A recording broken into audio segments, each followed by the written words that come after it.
कहानी की शुरुआत सुपरमैन के दर्दनाक चीख से होता है जब वो डूम से लड़ रहा होता है। उस दौरान उसके दर्दनाक चीख से मदर बॉक्स एक्टिवेट हो जाते हैं। फिर सीन शिफ्ट होता है अमेजोन में। यहाँ पर रखा हुआ मदर बॉक्स एक पोर्टल बना देता है। उससे स्टेपन बुल बाहर आता है। वो हिप्पोलिटा और अमेजोन के सभी फीमेल वॉरियर को हरा कर वो मदर बॉक्स वहाँ से लेकर चला जाता है। तो फिर वो मदर बॉक्स अपने हाइड आउट में रखता है। उसके जानने वाली हिप्पोलिटा डायना को एक तीर से मैसेज भेजती है। वहाँ पर डायना को सारे पिक्चर्स देखकर सारी हिस्ट्री समझ में आ जाती है। तब यहाँ पर पता चलता है कि स्टेपन बुल डार्क साइड का सर्वेंट है। वो डार्क साइड को बताता है कि तीनों मदर बॉक्स को एक कर पृथ्वी को ख़त्म कर दे। इसके बाद डायना ब्रूस ब्रेन को बताती है कि एक बहुत बड़ा जंग शुरू होने वाला है। यहाँ पर वो अपना हिस्ट्री बताती है। ये मदर बॉक्स एपोक्लिप्स के डार्क साइड के राजा का होता है। वो हजारों साल पहले अपने सैनिकों के साथ पृथ्वी पर आया था। पृथ्वी पर तीनों मदर बॉक्स को जोड़कर ट्रांसफॉर्म करने वाला था। तभी पृथ्वी पर रहने वाले देवता और पृथ्वी के योद्धाओं ने उनको हरा कर वहाँ से भगा दिया था और ये मदर बॉक्स पृथ्वी पर ही रह गया था। इसके बाद वो लोग तीनों बॉक्सेस को अपनी सुरक्षा में रख लिए थे। तब वो ब्रूस बेन को एक टीम बनाने बोलती है।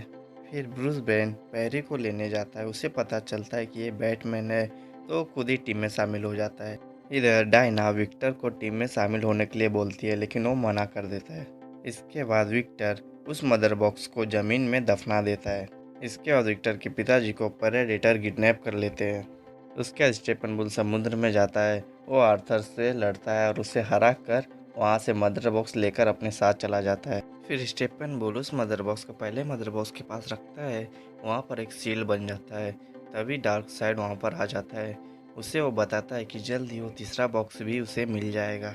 यहाँ पर कमिश्नर जेम्स बताते हैं कि स्टेपन बुल ने काफ़ी लोगों को किडनैप कर लिया है। तब विक्टर उनके टीम में शामिल हो जाता है अपने पिता को ढूंढने के लिए। फिर वो लोग उस जगह पर जाकर सारे लोगों को बचाते हैं। इसी बीच एक्वामैन भी आ जाता है। वो स्टेपन बुल से लड़ने लगता है। फिर स्टेपन बुल वहाँ से भाग जाता है। इसके बाद वो लोग तीसरा बॉक्स ढूंढने के लिए सोच रहे होते हैं। तभी विक्टर उनके सामने वो मदर बॉक्स लेकर आ जाता है। इधर पर विक्टर बताता है कि इसी मदर बॉक्स को इस्तेमाल कर उसके पिता ने उसकी जान बचाई थी। तब वो सब लोग भी सुपरमैन को जिंदा करने की बात करते हैं। उसके बाद वो लोग सुपरमैन की बॉडी को कॉफिन से निकाल कर उस स्पेसशिप में लेकर जाते हैं जहां पर क्रिप्टोनिक के बच्चों का जन्म होता था। और फिर मदर बॉक्स को एक्टिवेट करने के लिए पावर और एनर्जी बहुत ज़्यादा मात्रा में चाहिए होता है। तो फिर फ्लैश बोलता है कि अगर मैं कहीं दूर जाके भागते हुए आऊँगा तो इतनी एनर्जी बना सकता हूँ। जैसे ही फ्लैश उस बॉक्स को अपना एनर्जी देने वाला होता है तब विक्टर को एक भविष्य दिखता है। उसमें सुपरमैन बुरा होता है। यह देखकर वो फ्लैश को मना कर रहा होता है पर फ्लैश विक्टर के ना को हाँ समझकर बॉक्स में एनर्जी दे देता है। तभी मदर बॉक्स एक्टिवेट हो जाता है और सुपरमैन जिंदा हो जाता है लेकिन उसकी याददाश्त अब तक नहीं आई होती है। फिर सुपरमैन सबको स्कैन कर रहा होता है। तभी विक्टर का ऑटोमेटिक डिफेंस सिस्टम सुपरमैन पर हमला कर देता है। तब वहाँ पर सुपरमैन को सब रोकने लगते हैं लेकिन सुपरमैन उन सब से लड़ने लगता है। फिर वहाँ पर बैटमैन आ जाता है और उसे लेजर से मारने लगता है। लेकिन उसी समय सुपरमैन की गर्लफ्रेंड लोइस आ जाती है और उसे वो याद होती है। तो सुपरमैन उसे लेकर वहाँ से अपने घर चला जाता है। वहाँ पर उसकी सारी याददाश्त वापस आ जाती है। इधर पे वो मदर बॉक्स एक्टिवेट हो जाता है तो उसे विक्टर के पिताजी अपने लैब में लेकर जाते हैं। यहाँ पर उस मदर बॉक्स ने एक पोर्टल ओपन कर दिया होता है। उससे स्टेफन बुल आकर उस बॉक्स को लेने जाता है लेकिन विक्टर के पिताजी उस बॉक्स को डिस्ट्रॉय कर रहे होते हैं जिससे उनकी मौत हो जाती है और स्टेफन बुल वो बॉक्स लेकर वहाँ से चला जाता है। तभी विक्टर को पता चलता है कि उसके पिता उस बॉक्स को ख़त्म नहीं कर रहे थे, वो उससे हीट कर रहे थे जिससे स्टेफन बुल के लोकेशन का पता लगा सके। और फिर वो सब लोग स्टेफन बुल के सुरक्षा कवच को तोड़कर उसके सैनिकों से लड़ते हुए अंदर पहुंच जाते हैं। यहाँ पर स्टेफन बुल उन मदर बॉक्स को एक कर रहा होता है लेकिन इसमें बहुत समय लगता है। दूसरी ओर सुपरमैन उस स्पेसशिप में जाकर एक नया सूट लेता है। वहाँ पर वो एक ब्लैक सूट पहनता है। इधर पे वो सब लोग स्टेफन बुल से लड़ रहे होते हैं और विक्टर को उन मदर बॉक्स को अलग करने के लिए एनर्जी चाहिए होता है। तो फ्लैश पूरे शहर में दौड़कर एनर्जी बना रहा होता है ताकि वो सही समय पे विक्टर को एनर्जी दे सके।